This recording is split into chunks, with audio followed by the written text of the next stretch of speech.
Hello. Hey, how's everybody doing? I am Cameron White from New Schools Venture Fund. I hope you're enjoying yourself today at Summit. We are very excited to have a conversation today about the future of STEM education. And we have assembled a panel of incredible people that are coming to this work from a lot of very different perspectives. We'd love for everybody in the room to get involved with the conversation as well on Twitter and through the Q&A. And with that, I want to introduce our moderator, Babette Alina, who runs government relations at the Rhode Island School of Design. Hi, can everyone hear me? Good afternoon. So I am delighted to be moderating this incredible panel, and we are going to be talking about science, technology, engineering, and math as essential tools. And we're going to explain the relationship, I hope, between STEM, creativity, and social justice. One example of this is how can art and design engage diverse learners. So we're going to start off with brief introductions of each panelist, and then each of them will set a little bit of context for a discussion. I will start with some questions of the panel to get things rolling, but this is intended to be a provocative conversation among the panel and with the audience. So I hope you're already thinking about questions that you'll want to ask people, and the minute you hear who they are, I'm sure you will. So immediately to my right is Chris Torres, who attended Denver High School of Science and Technology, went on to major in mechanical engineering at Stanford, and is now at Google. Next up is Timothy Jones, is the Director of Education at Martha's Table, a K-12 after-school program. He is Visionary Officer of Hip Hop Ed and Hip Hop Ambassador for Science Genius. Next is Tacey Tobridge. She heads the education program at Adobe and their work with Connect Ed, and she's a former middle school teacher. So serious credentials there. Kimberly Bryant is founder of Black Girls Code, an organization that provides young girls of color in-demand skills and knowledge in technology. So thank you for joining us. And we're going to kick things off with Chris. So he's just going to give us a few highlights. We're going to start with Chris. So Chris, tell us a little bit about your path, and then we'll go into Q&A afterwards. So just a few sentences about yourself. So I came through DSST, Denver School of Science and Technology, which is one of the schools, I think, funded by New Schools. I was part of the first graduating class there, class of 2008. And there we kind of, they focus on technology, integrate kind of computers, laptops into all of the kind of core curriculum, and really kind of emphasize getting into college and college preparation. So I think one of the awesome achievements they have is, I think for 7 years now, it's 100% acceptance into college universities for all students. And then they also, one of the things they focus on for admissions is having, I think, at least 50% of the students coming from kind of diverse backgrounds and kind of low economic backgrounds. So pretty awesome school. That prepared me kind of for Stanford University, in which I kind of stuck with engineering the entire 4 years. Was able to graduate in 2012 and now kind of work for the future Skynet, I think, Google. Don't quote me on that, my opinion's only. Yeah, currently working in travel in the hotel industry. Great, thanks. Okay, so I'm going to go backwards a little bit. Timothy. Timothy Jones, and born and raised in Brooklyn, New York. And I was born and raised with hip hop. I'm 45 years old, so I consider myself a product of the culture who is continually growing to become an educator, as opposed to someone who was formerly trained as an educator who is now trying to embrace culture to become more relevant with their students. Science Genius is a pilot project we did in New York City where we adopted 9 underperforming high schools, and the slide represents the winner that was at one of the high schools called Urban Assembly, where basically we staged what would be a traditional hip hop battle, but as opposed to saying rhymes to tear each other down, they had to say rhymes that actually taught aspects of the science curriculum. So it was judged by a panel of hip hop professionals as well as scientists. So not only did the science have to be on point, the rhyme couldn't be whack. And then if you could go to the next slide, Hip Hop Ed is hashtag Hip Hop Ed. It's a worldwide Twitter chat that takes place every Tuesday from 9 to 10 p.m. Eastern Standard Time. And we have weekly dialogues discussing any intersection between hip hop, youth development, and education. So Thank you. That's me. Fabulous. So we're skipping around a little because there was a traffic jam, so we're being, So I'm going to just introduce this. okay, great. So being from Adobe, I have a lot to say about creativity. So I'm going to take a little bit of time just to tell you some of the things that we're really excited about. As Adobe looks at the world and where we're going, communication is increasingly digital. It's increasingly visual. For today's students, their pop culture happens online. If you want your idea to be heard and to be recognized in the broader world, you need to be able to present it in a way that people will hear it, that's compelling. And Adobe wants students to be able to not just be consumers of digital content, but to be creators of digital content. And so we've done a tremendous amount of work to really take a thought leadership position around the importance of creativity in education and for all students, including some research. And I wanted to just share a video that encapsulates some of that. Let's see how we do.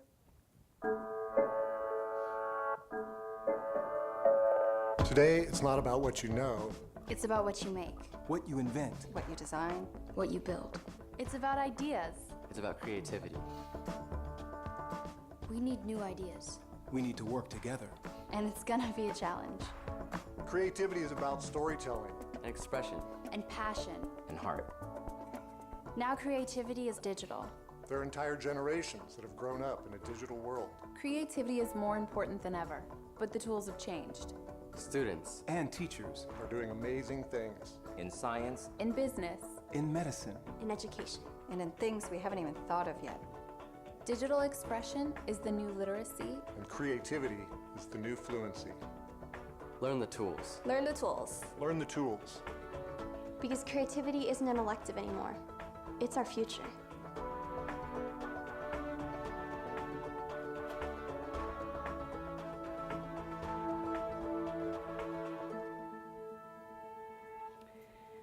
So over the last 5 years, Adobe's gone through quite a number of transformations, and I think one of them, and the one that's most interesting to me, is seeing creativity not with a capital C. I think RISD students are creative with a capital C, but as we look at the broad universe of students where creativity is important regardless of the field that you go into, we want creativity to be accessible and available to folks to use, and have taken a number of different approaches to do that. We've done some research around the importance of creativity, and some of what we've seen is that really folks see this as incredibly important in terms of the future economy. We need innovators, we need creators, we need folks who can think creatively, who can solve new problems, who can bring together and work across fields. Even more people see creativity as important in terms of their own personal careers and their personal growth.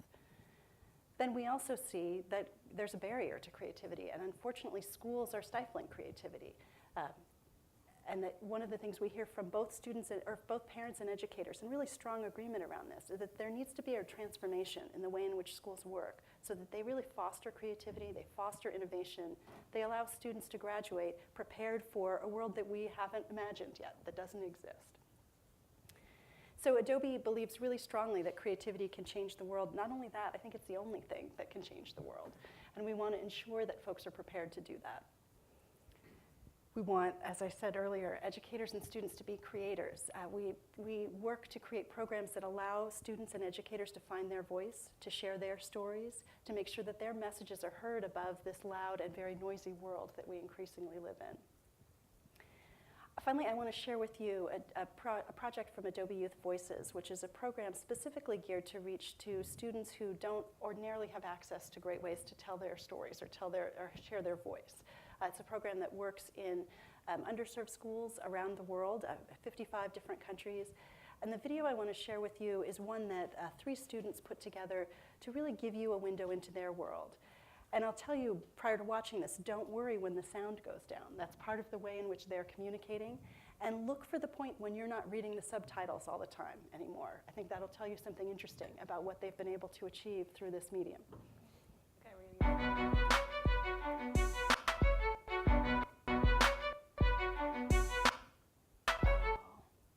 Sorry, there's a lag.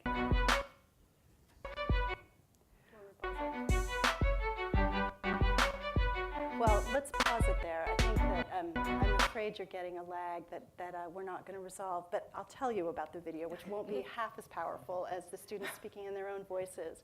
But it's essentially 3 girls who are deaf who are using sign to communicate. And they bring in, the video is called Deaf Not Dumb. And what they're trying to communicate is that they want to be listened to, they want to be heard. They found video as a tool that surprisingly is really effective. There's no audio. The video starts with the music that you heard, and then it goes down and is silent for the rest of the video. I watched this show in a room full of students who'd also been working on digital video, some sharing the hip hop that they'd done, a huge variety of different things. Dead silence in this auditorium of hundreds of people. And at the end, the students who'd been part of a week's worth of collaboration stood up, and instead of clapping, they did this. It was just the most powerful thing, and an incredible way for students to be able to find their voice, to reach an audience they might not otherwise. Tacey, is it available on? It is. So we'll provide that information at the end of the session so that people can go and watch it on their own time. Okay, so. Keep going. Hopefully. Gentlemen? No, we have a video. I think he has to come up and cue it up. Go back one. Thanks. We just embedded this, so. Great. Thank you.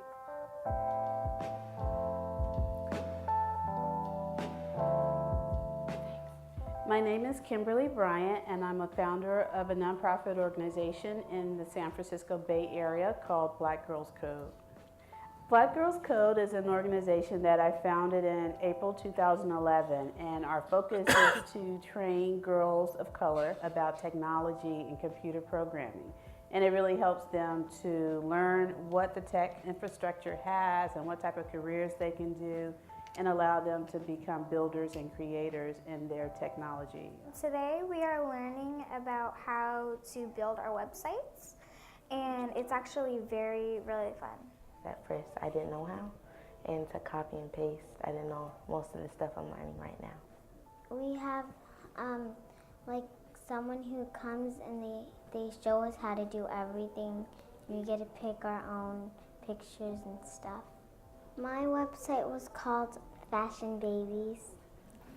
Right now, there are more guys named Dave who are graduating with a computer science degree than there are women. And so we've got a problem. We've got a problem in trying to make sure there are more women, there are more minorities, especially black women. That's a huge area that I think will make sense for us to sort of increase the diversity of. As a mother myself, I was really driven to find some avenues for her to learn to create things with technology and in the digital space, as opposed to always playing video games. But there weren't too many things that really reached out and were appealing for girls of her age, and that really was a sticking point. So instead of really continuing to complain about the issue or gripe about it, I decided to found this organization and really feed kids into that pipeline. Each letter stands for something. Like www stands for World Wide Web. They have like brackets. Like if you want to put images, you put IMG, and then Close it off with brackets. So we've had great support in terms of being able to run our programs with volunteers that are actually women, software engineers, they are data analysts, all from the tech space. Very confident and very skilled women that come in and give up their Saturdays to become TAs and mentors and lead teachers during our programs. It's influenced me because now I want to do like web designing for like fashion.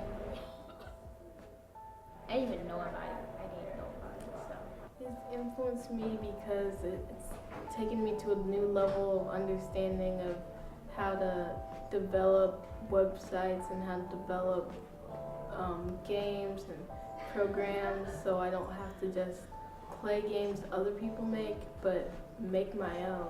I think that as a parent, you should start early. There are definitely many options now in terms of programs like Black Girls Code.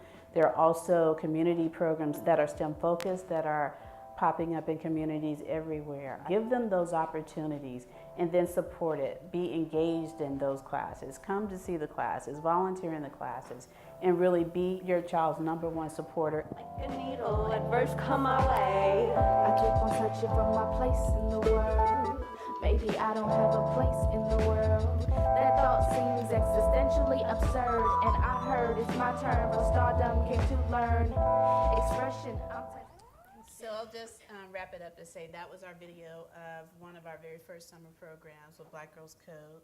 We were founded right here in the Bay Area in April 2011, and now we have 7 chapters in different cities across the U.S. and 1 in Johannesburg, South Africa. And that's actually run by our corporate partner, which was Grant, who spoke about more guys named Dave graduating with degrees in CS. And they've been one of our most fervent corporate partners, along with Google, where Chris works, that have really helped us to kind of drive this work forward. But I really was, driven to start this organization because I wanted to see girls like my daughter, as well as young girls that were like me, graduating with a degree in engineering at the end of the 80s. And I wanted to see more faces that they could relate to and more mentors that look like them in this pipeline. And that really is what drives our work. And now we've seen the organization grow from the very small classes that we had in the beginning to reaching 3,000 girls to date and continuing to grow. So that's really, I think the girls say it in better ways than I can even give you a picture of like what their potential and possibility is. So I was happy to share that video. Thank you very much. So we're going to do a few questions to get the conversation going. And again, I hope you're thinking about things to ask this incredible panel. One reason that I was very excited about moderating this group is because very often these conversations don't include a firsthand story about a student moving through the system and succeeding. So that's you. And and so I'm going to ask you. So I'm going to pitch you a softball. How has the high school experience, this particular high school experience, I should say, prepared you for college and then also your work at Google? So I think my answer to this is morphed and maybe matured a bit as I've gotten older. I think if you would have asked me at university, I would have said the rigorous kind of curriculum they have, the emphasis they have on being mature in terms of owning your work, doing your work, not having to have somebody tell you what you need to do. You need to kind of take that onus on yourself and get it done. I would have said that was my original response. I think now that I've had a bit more time and a bit more experience in the professional world, I would say it's teaching us to be open about how to approach problems, about how to approach life in general. But I think one of the things they say when they look for new employees at Google is kind of a comfortability with ambiguity. You need to be comfortable with ambiguous problems, with problems that aren't defined, with problems that haven't been addressed before, and come up with new solutions based off the current kind of tool set and maybe something else you build. So I would say teaching us to be open, self-reliant, use our resources, all big things. Okay, great. And this, you may have already answered this question, but can you tell us a little bit more about 10x thinking at Google? So 10x thinking, I think if anyone has seen kind of the articles coming out about Google X, these are definitely ideas that stem purely out of 10x thinking. It's the idea that we can put a lot of time and effort into kind of incremental solutions, making things that currently exist bit better as we go along. But the real kind of things that are going to bring about change are going to be the 10x ideas, the things that are coming out of left field, the hoverboards, as they tried to do, the Loon kind of projects that are bringing about internet to the rest of the world in kind of completely new ways. So I think at Google specifically, they encourage out-of-the-box ideas, but that doesn't do it justice, I would say. It's really the ideas that are straight out of the science books, the ideas that are completely off the wall, and not only that, but they're willing to put the resources behind it. So I think that's something that's very, very encouraging to see, I think, from a corporate company, but then from its employees, kind of how it permeates the culture of the company. So I have a follow-up question for you. How much did your education prepare you for risk-taking? Not nearly enough, I would say. I think Google is unique in itself in terms of being able to take risks and actually have the support behind you to do it. But I think, coming through Stanford, they definitely encourage kind of their own design thinking, which is already out of the box. It's definitely, I think, a right mindset to have. I think Google is a different beast in terms of what they're willing to try. And so I needed to expand my mind even further once getting there. Okay, great. Well, thank you. Those are great answers. So, Timothy, we talked before the session about STEM and STEAM and what the A means to various people. And so I'm going to ask you, how has art led you to STEM? To me, art led me to STEM. I'd say my partner, who's Dr. Chris Emden, who's a professor at Teachers College, and he is a scientist and a hip-hop head. And when we met through Twitter, he just really helped me to start thinking about the culture that I was a practitioner of and consuming from the standpoint of STEM. And so it would be something as simple as, okay, if you're looking at graffiti, and back in the day when they would actually take a piece that somebody drew on an 8.5 by 11 sheet of paper, but then put it to scale on the side of a train without the actual measurement tools, they were doing math and they were doing science, and you were studying angles and things of that nature. So just, I'd say my time with him in helping me just rethink about what it was that I was already doing. And so I looked at it as, okay, I'm grown and this has helped my esteem as representing hip hop. So how much more greater would the impact be on engaging young people and applying that same approach to them? That young person that's feeling like they can't pass English or can't do an essay, but they can freestyle about whatever topic that you give them. So it's really identifying those intelligences that they're already using as intelligences and then transferring them into the class space. All right, that's great. So that leads me into the next question, which is basically, how do you bridge these cultures, you know, hip hop, art, STEM, through the practice of hip hop? Well, one of the ways we will bridge the culture is actually going into the classroom. And with young people, you have to prove yourself to be authentic. And so sometimes it's going into the classroom.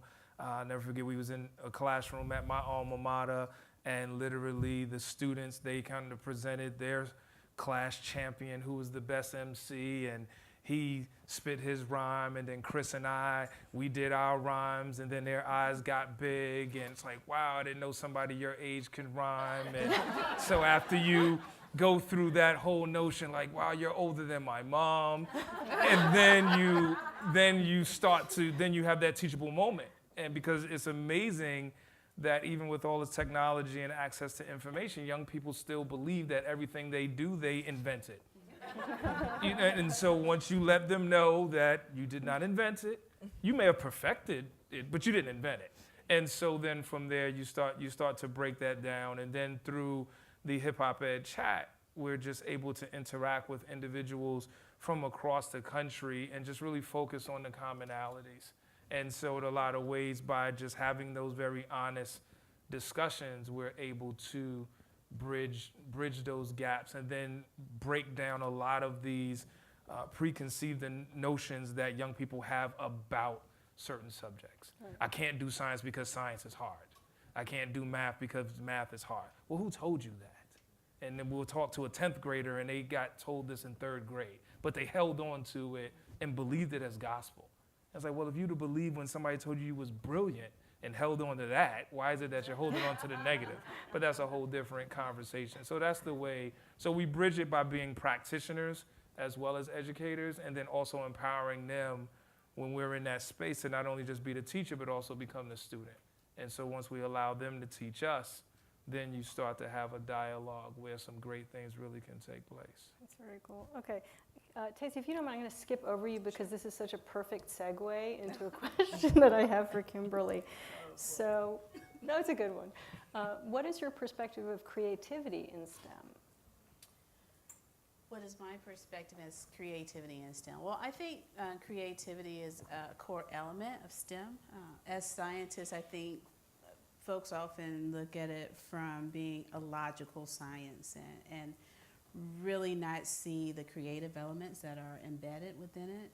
We see the girls that are coming through our programs and learning how to code, calling on their creativity time and time again. So when they're doing things like creating a video game, there's like everything like Chris mentioned, you know, they're actually having to take this design concept from paper and put it to screen and then figure out how to use the algebra and geometry to make sure that the angles match the board that they created on the paper.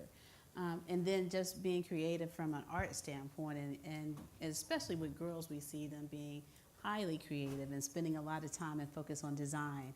Whereas boys try to run to the end of the solution, the girls are very serious about making sure their designs are just right. And that also brings in a lot of that creative element. So we don't see it as being something that's a part of STEM or away from STEM. It's something that's really necessary for the best ideas in STEM to come forward, is to be able to tap into that creative process. That's great, thank you. So Tacey, what is Adobe's interest in creativity? I mean, it may be an obvious, but I don't think so. I mean, your company has spent a lot of time on this, and the studies are amazing. I share them everywhere. So what is your interest in creativity? Well, I think as we look at how do we prepare the next generation, we're deeply interested in that for a number of reasons. Part of it has to do with who we're hiring, that we need to hire incredibly creative people who can help us create amazing tools. But I think more importantly is a sense that we have the possibility to help students, to give students access to tools that don't have a ceiling, that don't limit the kinds of possibilities. And so we want to make those tools broadly available. We're thrilled to be participating in Connect Ed through the White House Initiative, and to be able to offer, I think it's $300 million in software to Title I schools over the next 5 years. Really excited about the kind of impact that that can have on students and what the future looks like if we're really preparing students to be innovators, to be creators, to be creative thinkers. And I think some of what you were talking about in terms of STEM and the sciences, when we do work on campuses, we're working with students, we're always astonished at the number of students from the sciences who want to come learn about our tools. Often more than half of the students who show up are students from the sciences.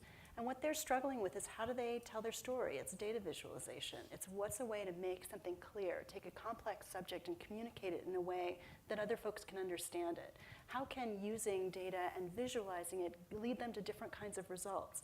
And so we see that this is something that's increasingly important in medicine, the kinds of things that folks are doing there. Certainly exciting things in journalism, but broadly across all sorts of areas, we see a real value in the kinds of creative thinking and innovation. And that's something that we as a company want to support and want to be engaged in. Personally, this is the exciting work to do.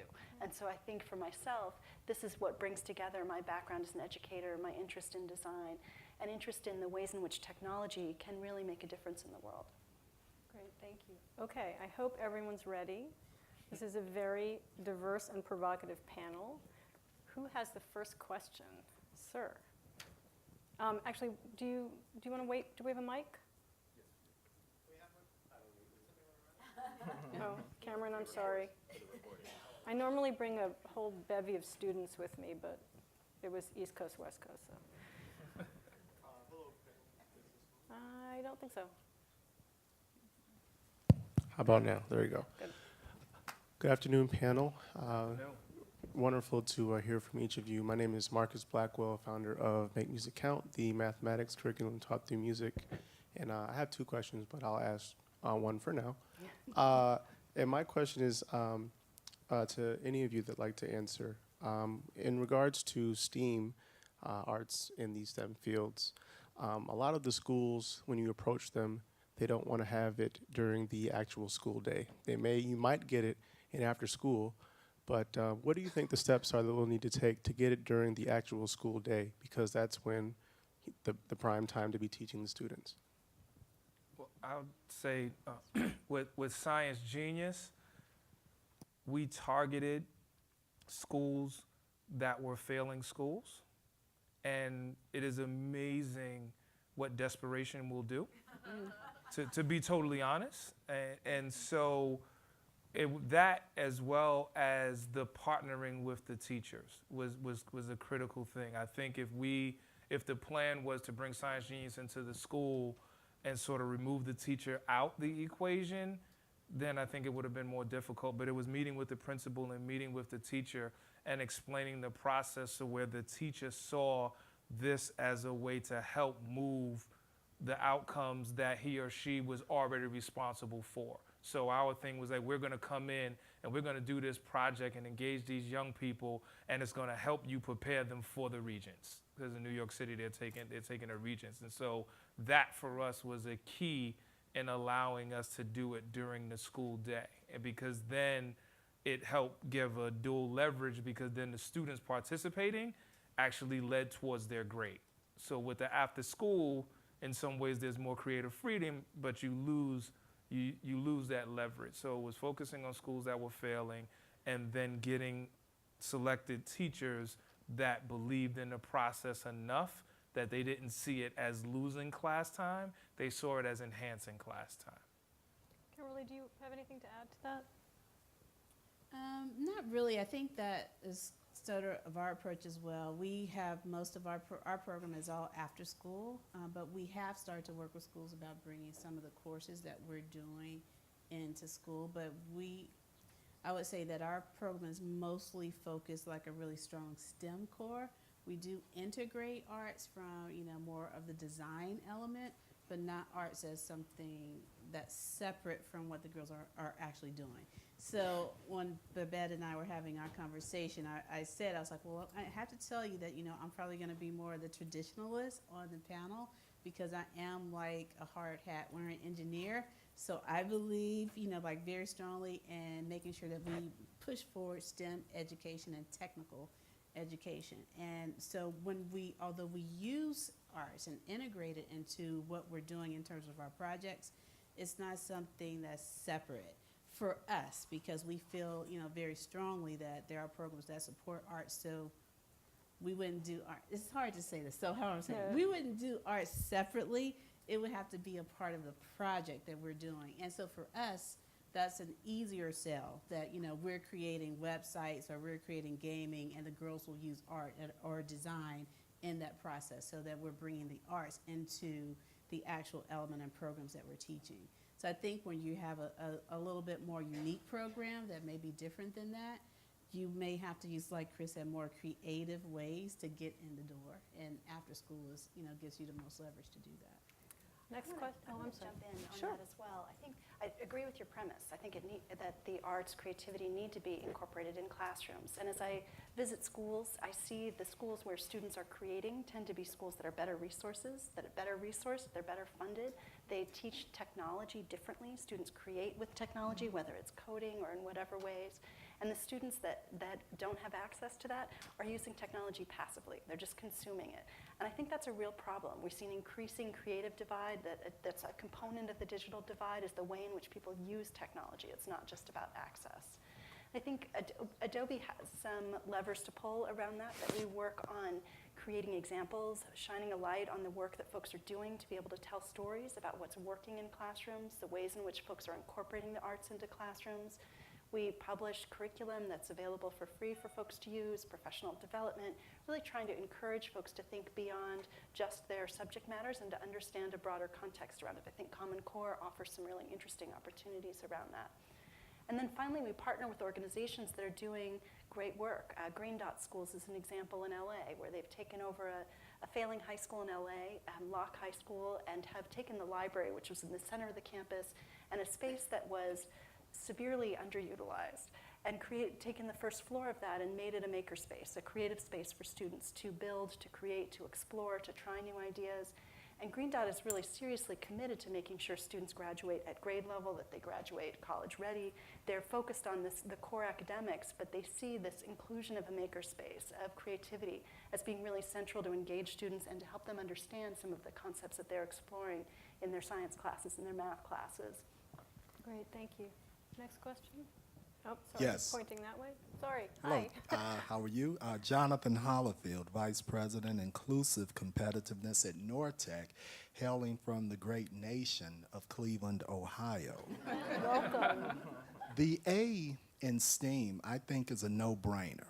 In and of itself, STEM, from an economic development perspective, does not create jobs. In order to move STEM to economic impact, you have to have A, management is art, leadership is art, collaboration is art, entrepreneurship itself is art. So that's beyond dispute in my view. My question, however, goes to Tim and Kimberly. I look forward to following up with you after the panel. Hip hop. We're peers. I'm a couple of years older than you. But this notion of innovation and recreative intelligence, you made a great point. There's nothing new under the sun. That's biblical, right? Great Yes. King Solomon, so to speak. And how from its inception, hip-hop was an expression of creative or recreative intelligence, from sampling and taking 20 and 30-year-old records and making brand new hits out of them and everything in between.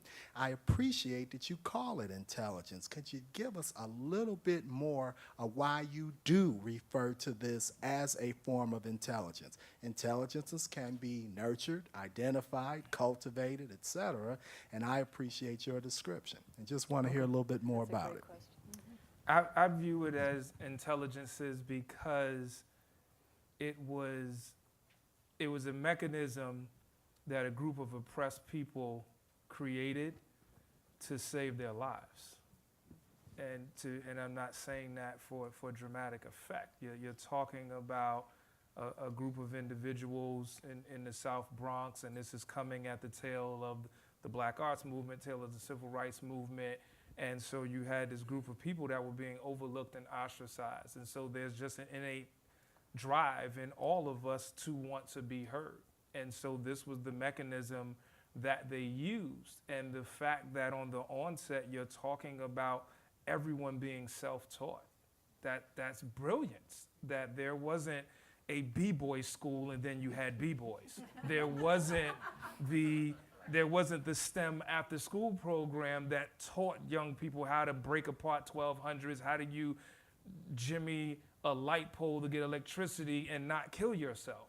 So that is intelligence. And so to go to your comics with Spider-Man, with great power comes responsibility.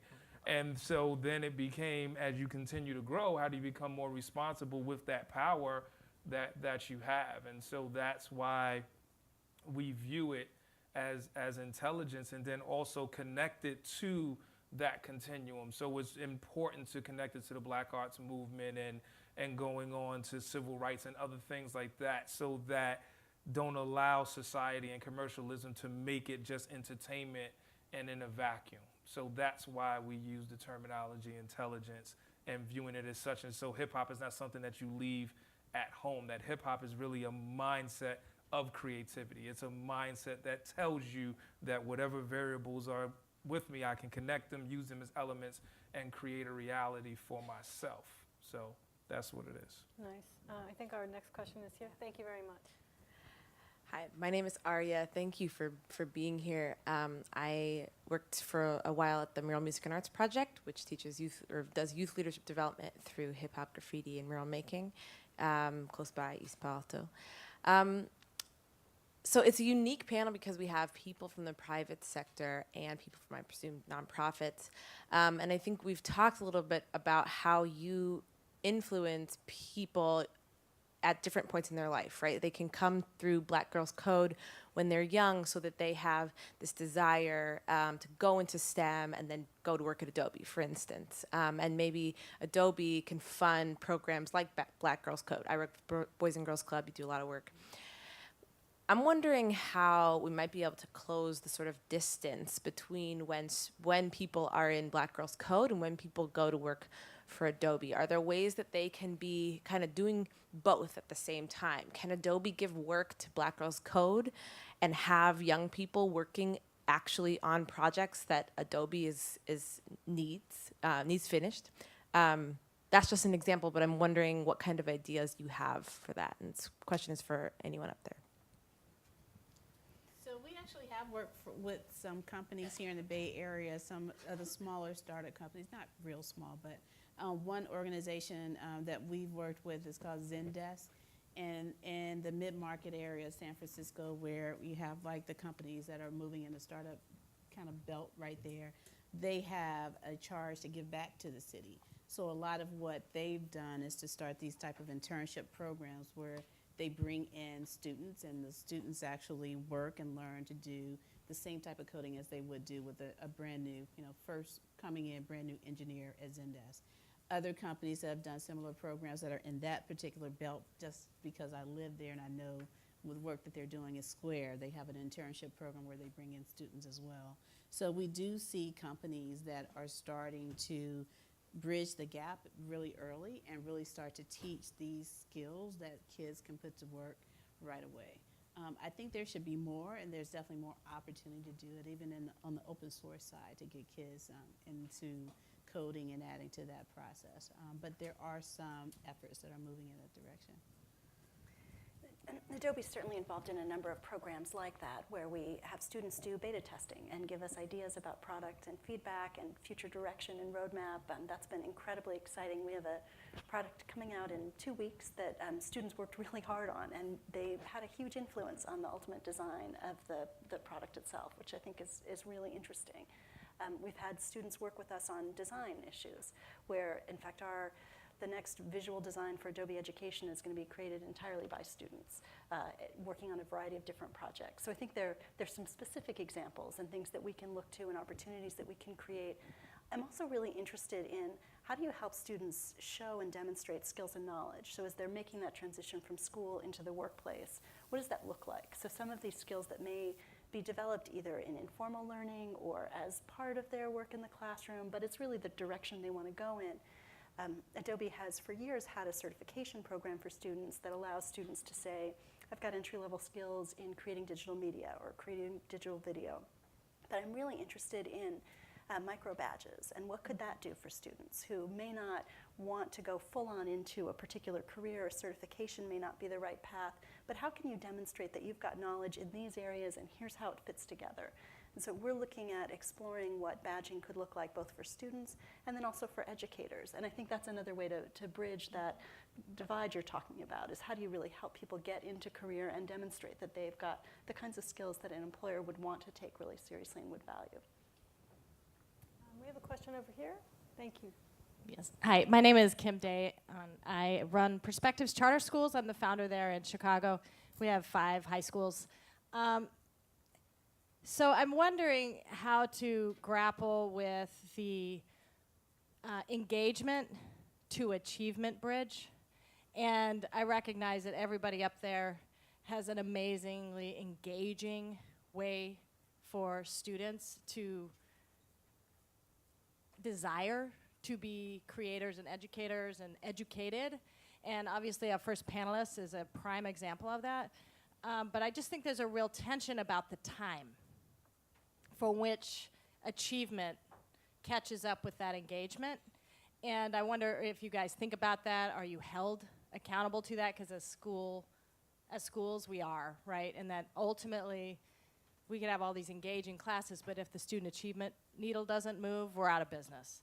So I go to a place like High Tech High, which I hope you've all been there. Amazingly engaging place, creating engineers every day, superstars, and a place you'd want your child to go to school. But if you talk about the tick on the ACT, it's really frustrating. So I just wonder, how do you come to terms with that time lapse between engagement and achievement? Do you have a thought about that, Chris? I don't know. It's definitely difficult. I wouldn't say it's not an easy problem at all. What was your experience in the high school having to meet standards but being in a fairly innovative environment? Were different methodologies mapped onto core standards? Were core standards thrown out the door? How was evaluation conducted in terms of readiness for college? You know, don't feel like you have to answer all of that all at once, but it just is an example of, you know, you're a student and you have to test to get out of school. How did you get there in a fairly creative learning environment? I mean, I think personally the staff there went a really long way in terms of their dedication to all of the students. It wasn't just the high achievers, and it wasn't just the students who were struggling a bit. It was kind of the focus on everybody. I think that sense of community that they built there was pretty significant in terms of really feeling safe and comfortable, even with kind of the things that you needed to work on a bit more. Yeah, having a safe community and a safe place to really bring that up, or actually to get that help that you needed, that was huge. I know there are definitely certain areas where I struggled in and kind of required more time from certain individuals, or just, I mean, I was always a math person, but English was kind of terrible for me. So I think the support and the community aspect actually can go a really long way.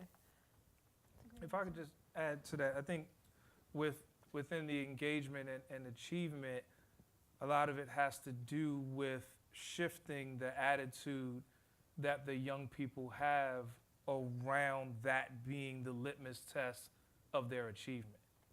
And so I feel through engagement, and especially infusing youth development within that engagement, you're developing a relationship to where they understand the importance of it, but they understand it in a way, and then they're also empowered to believe that they can do it. So I think in some instances, if it's just totally presented that pretty much your whole self-worth and self-esteem is really attached to you taking this test, and it's not culturally connected to you, but regardless of what it is, we felt good leading up to it, you have to do this, a lot of times it impacts that achievement. So I feel that we have to be much more diligent in how we are presenting that as just a continuation of them reaching their ultimate goal, which would be success and having the life that they want to have, as opposed to this end-all be-all. So I think using that approach is something that I've done a lot in and out of school time setting, where you're really just kind of breaking it down, and then showing them that they can do it, and then really just explaining it in a way where they just understand that this is more so a pathway. It's like rules of the game, and that goes in every aspect of life. And so it's just helping them understand it as that, as opposed to holding it over their head that you wasted your entire life if you didn't do well on this particular exam. I'll just add real quickly, I think that this is a difficult question to answer, because we're holding up 10X type of thinking, innovative ideas, to a traditional system that's really broken and not meeting the needs of more than half our kids. So earlier this morning, before I came in, I was just in awe, as always, listening to Brian Stevenson's keynote this morning, and I think he just said it so eloquently, that the system is failed, the system that we all are used to, that uses these really screwed up systems that are not culturally relevant for most of the kids to teach and to rank our kids, is broken. And so then we're tossing these kids away, when their intelligences, like this one, learning, being able to say a hip hop run off the top of your brain, I mean, really? That's intelligence, and that's not measured. How do you measure that with the traditional systems we have? So I think part of our challenge as educators is really pushing against this narrative that says these are the tools that we have to measure our kids by. And if they don't reach them, then they're not in the pool of those that are going to be successful, because we really don't believe that that's the case.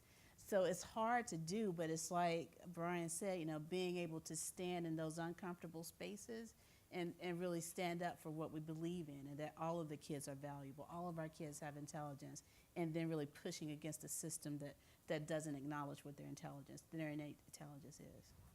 So I think we have time for maybe one more question. Hey guys, I just want to thank you so much for taking the time to actually be here and talk to us about this. This is really enticing subject. I think one of the things that kind of rung out to me as we talk about STEM and STEAM at the same time is that when we look at the traditional system that we're dealing with in terms of schools and how we're moving forward, we're actually targeting younger ages to kind of, you know, maximize one of the biggest aspects they have of their childhood and growing up, which is their creativity, right? But even as we do that, we're kind of pushed to specialize, right? Even when we move towards high school and college, it's you got to be an engineer or you're going to be a writer. You got to be, you know, a scientist or you're going to be a political scientist, right?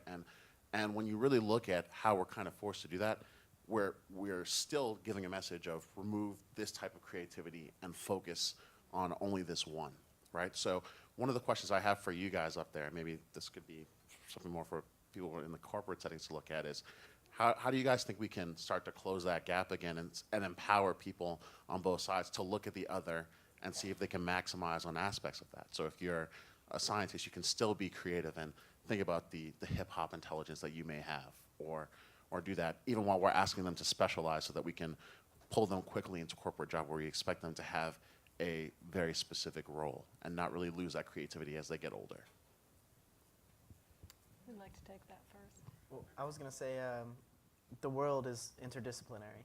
I think one of the great things that Stanford did was actually encourage that, I think, from that level, which is at the university level, trying to kind of create your own education, create your own path that you wanted to take, and whether that does include both the robotics and kind of the policy side or you know, whatever that is, it does need to be encouraged. I honestly wouldn't know how to incorporate that earlier on in, I guess, in the education of somebody, but it's vital, and I think it also has more worth to the companies that these people are going for. I think at Google specifically, they make it very easy to move laterally within the company, so jump between different products, jump between different verticals, and the reason that they really emphasize that is because they know that the people that they're bringing in are interdisciplinary. They can apply what they've known or what they've worked on into any kind of different areas, and they trust you to do that. So it needs to be a huge focus. I would like to see it definitely at the university level, but if we can get it earlier on, better. For younger students in younger settings, I would suggest implementing project-based learning. And project-based learning would give the students that opportunity to function in those different roles. And there's a website, I think BIE.org, that is just this huge library of resources on how to implement project-based learning and things along that nature. And so then the students will have the opportunity to function in those different roles and develop a level of appreciation, which would then speak to what you were touching on. Anyone else before we close? Can we get a rhyme and hip-hop? Would you do that?